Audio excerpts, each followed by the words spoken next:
여러분 안녕하십니까. 조성식의 어퍼컷입니다. 오늘은 김종대 전 의원님 모시고 이번 12.3 계엄 내란 사태를 심층 분석해보는 시간을 갖도록 하겠습니다. 김 의원님 어서 오십시오. 네, 안녕하세요. 예, 아유 아침 일찍부터 이렇게 오셨는데 요즘 뭐 여기저기 나가시느라고 많이 바쁘시죠? 아, 예. 원래 겨울 휴가 가기로 했었는데 다 취소되고. 아이고. 예, 지금 이 작금의 국가 위기 사태 잘 살피고 있습니다. 아니 이거 윤석열 씨하고 그 내란 세력 일당들에게 손해배상 청구라도 해야 되는 거 아니에요? 글쎄 다 감옥에 가서 뭐 배상이 되겠습니까? 아니 그 남 겨울 휴가도 망치고 예. 지금 뭐 계속 뉴스들이 하룻밤 자고 나면 또 쏟아지고 이게 그렇죠. 뭐 까도 진짜 뭐 양파라고 뭐 끝이 없어요. 계속 새로 나오는 게. 예. 그러니까 이 내란 계엄 사태에 어떤 그 몸통이 드러나지 않으니까 네. 자꾸 주변에서 이렇게 중심으로 접근해 들어가는 스타일이 됐어요. 자꾸 이 주변에서 이제 어떤 정황들이 드러나면 점점 더 여긴 뭔가 있구나. 해가지고 몸통으로 이렇게 접근해 들어가는데 아직까지 계엄의 본 계획이 안 드러나.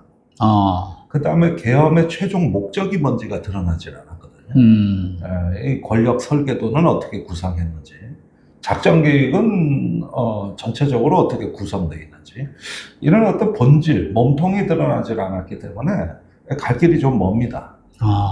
근데 이제 지금까지 뭐 알려진 바로는 이제 뭐 주로 그 뭐 부정선거 의혹, 그렇죠. 그것을 뭐 파헤쳐 보겠다고 주로 지금 중앙선거관리위원회를 그래서 털고 뭐 거기서 압수를 하고 뭐 이게 이제 주된 목적으로 제시되지 않았어요?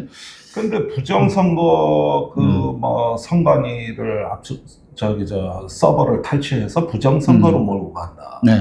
국회를 마비시킨다. 이거는 계엄의 일종의 어떤 개시 시점의 조치 사항들이지. 그 계엄 이후의 전개 과정은 다른 계획이 존재하는 거거든요. 자, 국회를 마비시켰다. 그럼 뭘로 통치할 거냐? 그러니까 12.12가 일어나서 국회가 마비되니까 국보위를 만들지 않습니까? 그리고 국가보위 입법회의라는 걸 만들었고, 또 유신을 선포하고 나니까 국회가 해산되고 나니까 통일주체국민회의 만들어가지고 유정회를 한다든지. 이게 뭐 선관위 국회 다 마비는 이제 개시 시점에 그 조치 사항들이지. 그럼 뭘로 통치할 거냐? 누가 할 거냐? 이런 어떤 권력의 설계도, 어떤 통치 계획이 없으면은 이거 하나만 하거든요. 그래서 그런 부분에 어떤 구상이 있었는지 전혀 지금 드러나지가 않죠. 그럼 그런 구상을 혹시 제대로 아직 하지도 않은 상태에서 일단 저지르고 본 거라고 봐야 되나요? 아니면 아직 그런 것들이 있는데 다 안 드러났다 이렇게 봐야 되나요? 그게 이제 12.12입니다. 그런 거 구상할 틈도 없이 군사 쿠데타를 저질렀지 않습니까? 그렇다 하더라도 몇 개월 내에 자기들의 통치 체제를 만들어야 되니까 그 뒤에 국보위가 따라가거든요. 근데 그거는 전복하는 쿠데타니까 그렇게 일단 저지르고 보는 것이 이해가 가요. 그렇죠. 성격이 좀 다르죠. 상대방 무력이 있으니까. 그런데 이건 친위 쿠데타 아닙니까? 그러면 친위 쿠데타는 뭐 개헌을 해서 헌법을 준비하든지, 통치 기구를 준비하든지, 아니면 뭔가 그 이후에 어느 정도 이 계엄을 유지하고 뭘 만들려고 했던 건지. 아마도 지금 나오는 말 중에 비상대권이란 말이 얼핏 어떻게 나오는데, 그 부분에 대해 가지고 좀 관심이 필요합니다. 이 사람들이 국회와 선관위를 마비시키고 사법부까지 사실 마비시키려고 했던 거거든요. 대법원장 잡아들이고 판사도 잡아들이고. 그러면 사실은 사법부도 마비거든요. 그러면은 국가 전체가 마비인데 이 상태로 놔둘 수가 없죠. 그러면은 거기에서 이제 통치 체제를 비상대권을 행사하는 과도 정부를 구상하려고 하지 않았을까. 그래서 이 행정과 사법을 계엄사 밑에 두고 이런 어떤 과도 통치를 통해서 뭔가 쭉 그 다음에 윤석열의 어떤 독재 체제를 구상하는 이런 뭔가가 있었을 것 같은데 그런데 그런 부분들을 어떻게 구상했는지 전혀 나오는 게 없죠. 그거는 이제 내란 수계를 조사를 해야지만 나올 수가 있겠네요. 네. 그죠? 그래서 그 일단은 밑에서 나올 수 있는 건 한계가 있을 거 아니에요. 예, 일단은 저지르고 뭔가 그 대체 기구를 소집했을 거예요. 국무회의를 통해 가지고 뭔가 이 마비된 국회 그럼 입법 기능은 어디서 담당하고 네. 사법부를 눌러놨는데 대법원은 어떻게 하고 뭔가 이후에 그 후속 조치 계획들이 있어야 되는 건데 이런 부분들 없이 즉흥적으로 그냥 저지르고 말았다. 그러면은 아무리 봐도 목적이 없는 쿠데타거든. 내란이 목적이 없어요. 목적이 뭔가 하려고 했던 것 같아요.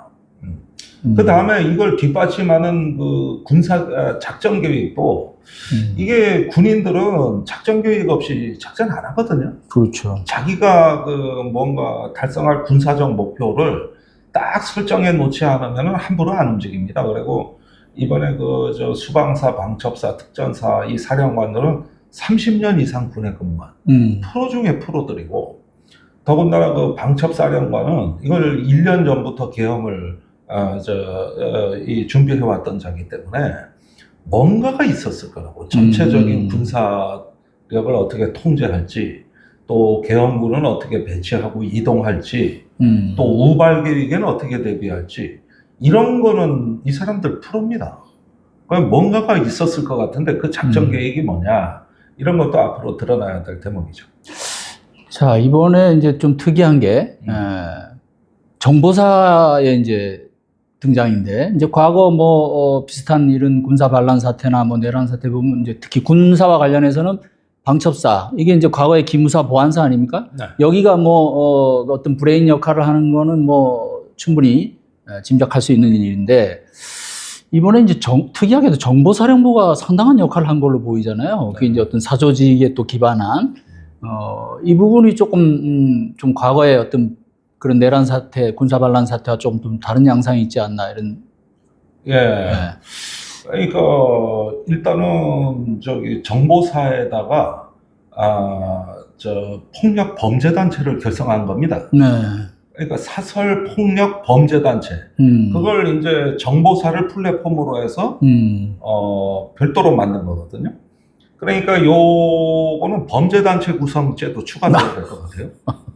이게 현역 예비역을 섞어가지고 특히 예비역이 주축이 돼가지고 그럼 민간인이거든.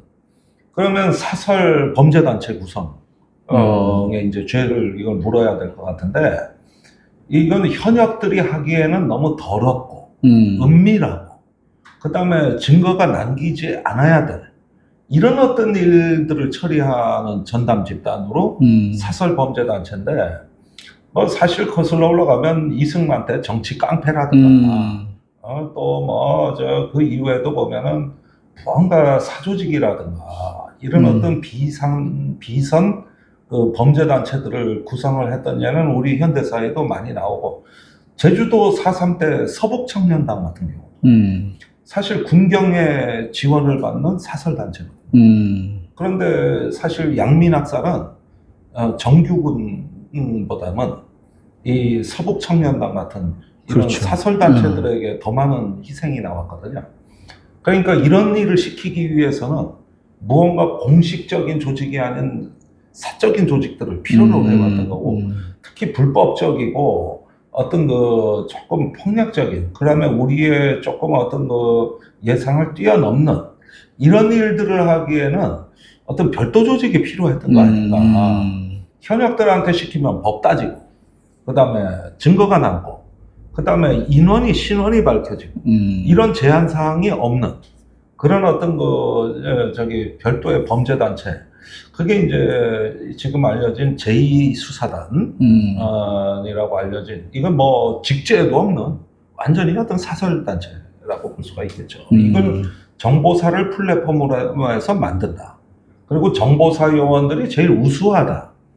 주로 오비들로 되어 있습니다만은 주로 암살, 테러, 또 정보 요런 데 이제 전문화된 그런 어떤 오비들을 고용하는 것으로 이렇게 형성이 되어 있습니다. 그런데 이렇게 계획을 했다면 분명히 자금 집행이 됐을 건데 네. 어디선가 특수활동비 같은 게 그렇죠. 대규모로 빠져나갔을 건데 이 자금이 어디서 흘러 들어갔는가? 노상원의 활동비, 그 노상원의 이제 이게 구상인데 그 노상원 전 정보사령관의 활동비는 어디서 나왔는가? 장비 조달은 어떻게 했을까? 지금 뭐 오늘 나온 속보는 그 정보사에서 이 HID 그 북파 공작대 요원들한테 장비가 불출됐는데 지금 회수가 다 안 됐다는 거고. 그다음에 이제 휴민트 그 블랙 요원들이 아직도 신원 파악이 다 안 돼가지고 이 현역 블랙 요원은 아직 부대 복귀를 안 했다는 거거든요. 그러니까 지금 아주 이 서울 시내에 아주 시한폭탄들이 돌아다니고 있는 거예요 지금. 이게 지금 상황. 이게 이제 부승찬 의원이 제기하는 어떤 우려 사항입니다. 그럼 지금 이 순간에도 어디선가 저기 이 인간 병기들이 시한폭탄이 돌아다닌다는 얘기인데. 어디 가서 뭐 폭파한다거나 그죠? 이러면 그렇죠. 아직도 난리 나는데. 난리 나는 거죠 이제. 그러니까 이게 큰 불은 잡았다 그러지만 잔불이 안 꺼진 거예요. 이게 아직도 타고 있다. 자, 이 정보사 내 비밀 사조직 결국 이제 김용현 전 장관과 이제 연결되는데 이게 이제 범죄단체 비유를 하셨어요. 네. 사실 그 범죄단체도 법적으로 보면 지금 말씀하신 대로 이제 범죄단체의 그 어떤 목적, 강령 같은 게 있어야 되고, 조직 구성원들이 갖춰져야 되고, 그 다음에 바로 그 자금, 이런 것들이 파악이 돼야지 수사기관에서도 범죄단체로 이제 입건을 할 수가 있거든요. 그렇습니다. 그런 면에서 이번에 지금 아직 이런 자금 부분 이런 게 아직 안 드러났는데, 그러니까 그야말로 진짜 범죄단체네요. 뭐 롯데리아 햄버거 먹으면서 회의를 했다, 100여 단에 모여 있었다. 아니 이거는 기본적인 그 준비 단계 그거 한 것이지. 저렇게 많은 인원들 그 100여 단에 모인 게 거의 38명에다가 또 있다는 거 아니야. 그러면은 6, 70명으로 예상이 되는데 그 사람들 여비는 어떡할 거고, 활동비는 뭘로 주고, 그 다음에 장비는 뭘로 하고, 그런 것들 다 이전부터 준비되어 왔으면은 뭔가 돈과 무기가 움직였을 텐데 이런 것들 하나도 안 드러나는 거죠. 야, 그러면 아직도 진짜 밝혀져야 될 일이 많은 것 같아요. 그러면 이번에 이제 방첩사하고 정보사를 간단하게 두 기관의 역할 분담이라 그럴까요? 이걸 간단하게 정리하면 어떻게 할 수 있을까요? 그러니까 이제 12.3 계엄 사태가 나고 한 12월 이제 5일 날 그 특전사령관하고 수방사령관이 저 양심 선언 비슷한 기자회견을 했죠. 네. 뭐 거의 다 거짓말로 했지만은 그 김병주 TV에서 했거든요. 그 무렵에 제가 뭐 방송 나가서 굉장히 많이 했던 얘기는 저 사람들이 그 인터뷰 내용이 사실이라 하더라도 그 김용현이가 저 사람들 믿고 다 할 수는 없다. 어딘가에 이 계엄의 컨트롤 타워, 즉 비밀 지휘소가 있었을 건데 그게 어딘지 모르겠다. 그런데 이제 방첩사가 좀 그 존재감을 드러냈죠. 근데 방첩사가 한 거는 보면은 주로 어떤 거냐 하면은 정무, 법무 이런 거. 그러니까 그 정치인 체포는 누구누구를 할 것이며, 그 다음에 선관위에 가가지고 뭔 문제를 들여다볼 것이며, 이러고 또 뭐 그 외에 어떤 합동수사단은 어떻게 구성할 것이며, 그러니까 법률과 정무에 관한 이런 기획그룹으로 보여집니다, 방첩사가. 근데 이거는 작전이 아니거든요. 그러니까 실병을 기동하는 그 군사적인 어떤 물리력을 행사하고 이 특수작전을 하고 이런 거 김용현이가 혼자 다 할 수가 없는데 그 비밀 지휘소가 어딜까? 그래서 처음에 합참을 의심했다고. 그래서 정진팔 합참차장 여기가 역할이 뭔가 있지가 않겠느냐. 근데 온 지가 얼마 안 됐더라고. 그러니까 계엄사 부사령관으로 이제 합참과 연결고리가 정진팔 합참차장이라는 건 알겠는데 우리가 찾아내지 못한 어떤 비밀 지휘소가 하나 있는 거 아니냐. 이런 의심을 하게 되는데 알고 보니까 그 비밀 지휘소가 점집에서 시작해가지고 저기 판교에 있는 100여 단 사무실이었던 거예요. 여기가 비밀 지휘소였던 거예요. 이게 진짜 주술 정권다워요. 여기 이번 이런 계엄 사태까지 또 그렇게 연결이 돼. 그렇습니다. 그래서 여기였구나. 그러면은 거기 그 100여 단은 뭐냐면은 방첩사나 합참이 안 하는 말씀하신 그 HID 어떤 그 납치 또 제거 암살 그다음에 소요 사태 이런 것들을 담당할 수 있는 이건 현역들이 하지 않는 이런 어떤 임무를 갖는 비밀 지휘소 이게 하나 있었다는 거죠. 그게 정보사 100여 단이 되는 거고 그리고 여기서 제가 조금 중요한 말씀을 드리려고 하는데 네.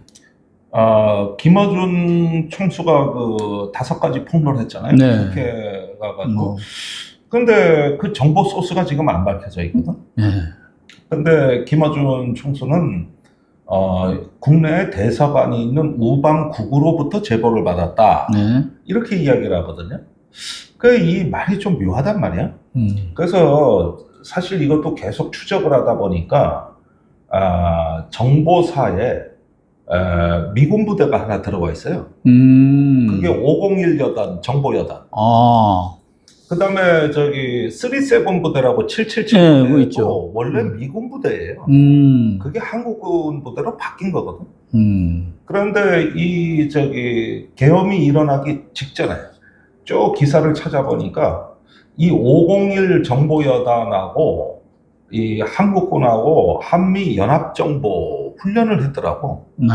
그러니까 주로 암살 체포에 관한 것은 정보사의 어떤 불법 범죄 단체가 한 건데 노상원이 한 거고 네. 거기에 정보사령관과 정보사 현역 요원을 끌어들인 거거든요. 네. 그러면 정보사는 알고 있다고 봐야 되거든. 그런데 이 정보사 내에 501 정보여단 요게 지금 홈페이지도 있어요. 영문으로 된 홈페이지가 또 한국에 주둔하는 정보여단이라고. 그래서 여기가 저기 한국에서 저기 휴민트 인간 첩보를 수집하고 한국군하고 이거 정보 분석 훈련을 한다고. 그래서 거의 공유하는 체제거든요. 그런데 저는 여기서 정보가 빠져나갔을 걸로 봐요. 그렇게 보면은 이게 해석이 되는 게 그럼 좀 악의가 많네요, 그러면? 그렇죠. 대사관도 모를 수 있죠. 근데 김어준 총수가 분명히 나는 대사관에서 제보받은 거 아니다. 그리고 대사관은 우리는 제보한 적 없다. 이렇게 얘기를 한단 말이에요. 그런데 대사관이 아닌 다른 라인도 있죠.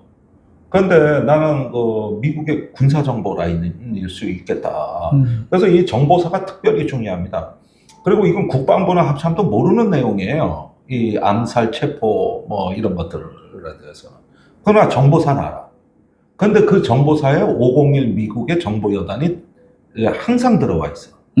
이렇게 보면은 어떻게 흘러가는가도 조금 좀 짐작이 되지 않을까 생각이 들어요. 그 진짜 뭐 그럴 개연성이 높아 보이는데요. 그렇습니다. 그래서 아마도 미국이 계엄 업무를 알았다면은 주한미군 사령부라든가 한미연합사 같은 이런 작전기구보다는 정보기구를 통해서 확보했을 가능성이 높고, 그런 면에서 저는 딱 떠오르는 게 501 정보여단이에요. 그리고 이 부대가 희한해. 우리 37 부대하고 다 이렇게 정보교류를 하는데, 제가 청와대 근무할 때 알게 됐는데, 한미 군사정보 부대들끼리는 MOU를 맺었더라고. 네. 근데 그 MOU에 부칙이 있더라고. 이 MOU를 맺었다는 사실을 각자 본국에 가서 보고하지 아니한다. 그러니까 완전히 자기들끼리만 해. 그런 MOU도 있어요. 그 아주 민감한 부분에 대해서는 그렇게 처리하거든요.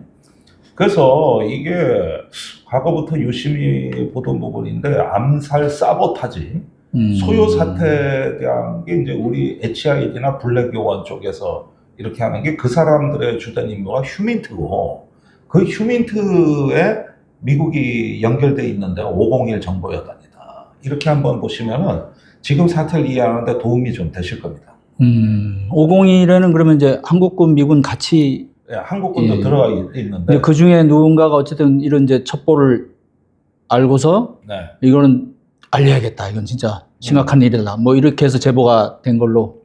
저는 뭐 그것도 하나의 가능성인데 예컨대 한동훈 대표 같은 경우 2개 제보를 받았다는 거거든요. 근데 하나는 홍장원 국정원 1차장한테 받았는데 나머지 하나는 밝힐 수가 없다.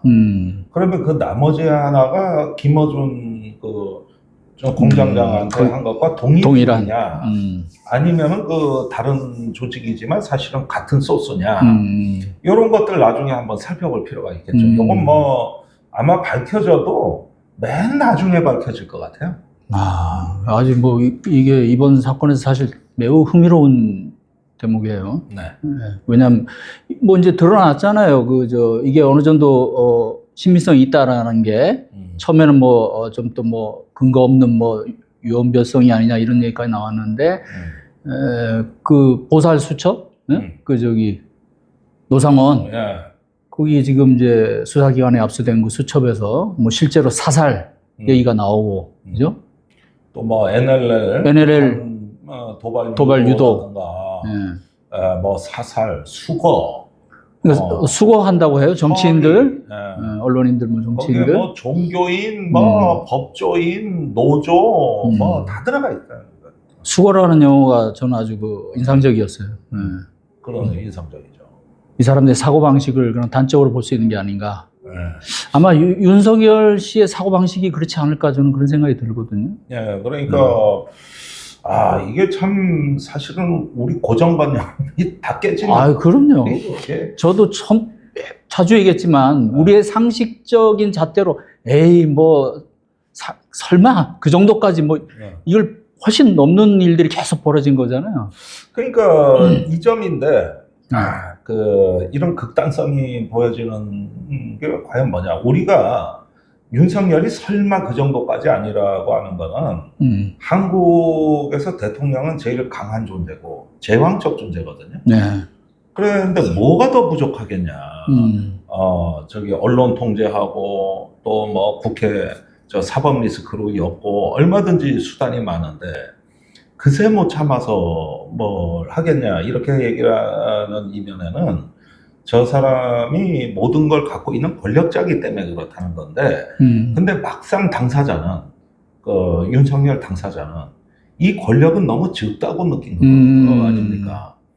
그러니까 모든 걸 다 가진 제왕적 대통령의 그 권력도 왜 이렇게 내가 권력이 없냐? 이거 갖고 아무것도 못한다. 오히려 당사자 거꾸로 봤다는 거고. 그러니까 더 많은 권한과 즉각적인 나의 의지가 관철되는 어떤 그 권력의 구조를 원했다는 거거든요. 우리하고는 정반대되는 생각을 하는. 참 그렇네요.